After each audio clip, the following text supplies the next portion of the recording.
हमारे साथ बातचीत करने के लिए भारतीय जनता पार्टी के प्रदेश अध्यक्ष अरुण साव जी हैं। अरुण साव जी, आपने चुनाव लड़ाया, अब इस समय कहाँ पर हैं? प्रदेश अध्यक्ष बनने के बाद लगातार मैंने प्रदेश का दौरा किया और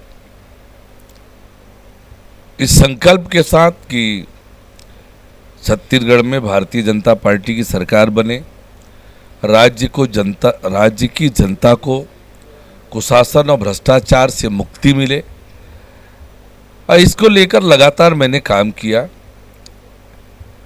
और इस दौरान जो जनता का स्नेह आशीर्वाद मिला, चुनाव के दौरान भी और चुनाव से पहले भी, मैं अभिभूत हूँ जनता ने जो स्नेह और आशीर्वाद दिया।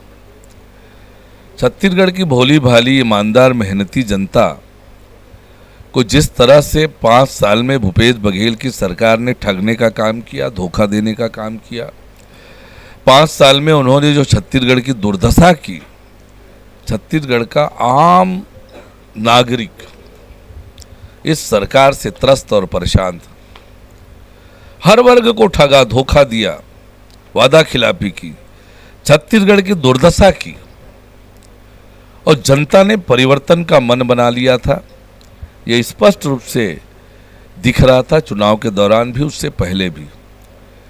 तो मैं पूरे आत्मविश्वास के साथ ये कह सकता हूँ, दावा भी करता हूँ कि 3 दिसंबर को जब मतगणना होगी, छत्तीसगढ़ में नया सबेरा होगा, कमल खिलेगा, भारतीय जनता पार्टी की सरकार बनेगी, कुशासन और भ्रष्टाचार से छत्तीसगढ़ की जनता को मुक्ति मिलेगी, छत्तीसगढ़ खुशहाली और तरक्की की ओर आगे बढ़ेगा। मैनिफेस्टो में बराबरी की दौड़ चल रही थी, आपने 12,000 रुपये महिलाओं के लिए एक घोषणा की, उसके कुछ दिन बाद भूपेश बघेल ने 15,000 की घोषणा की। आप इसको किस तरह से देखते हैं? देखिए, झूठे वादे करने ये कांग्रेस की आदत रही है। विधानसभा चुनाव में 2018 का आपने कभी हिसाब दिया नहीं, और महिलाओं के लिए आपने 2018 में जो वायदे किए थे उसका हिसाब तो देते माताओं बहनों को, कि 500 रुपया हर महीना देने का वादा किया था, दिया क्या? शराबबंदी का वादा किया था, किया क्या? महिला स्व सहायता समूह के कर्जे माफ करने का वादा किया था, किया क्या? 4 सिलेंडर मुफ्त में देने का वादा किया था, किया क्या? नहीं किया। अब माताओं बहनों को, जिन माताओं बहनों को आपने 5 साल ठगने का काम किया, धोखा देने का काम किया, माताओं बहनों पर लगातार अनाचार अत्याचार की घटनाएं होते रही और आप सोए रहे,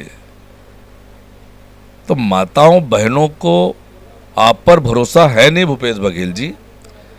और आपने जो वादा किया 15,000 रुपए का, कब किया?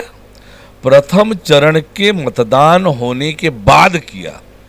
ये हिंदुस्तान की राजनीति में ऐसा नहीं होता है, प्रथम चरण के मतदान के बाद आप कोई नई घोषणा लेकर आए।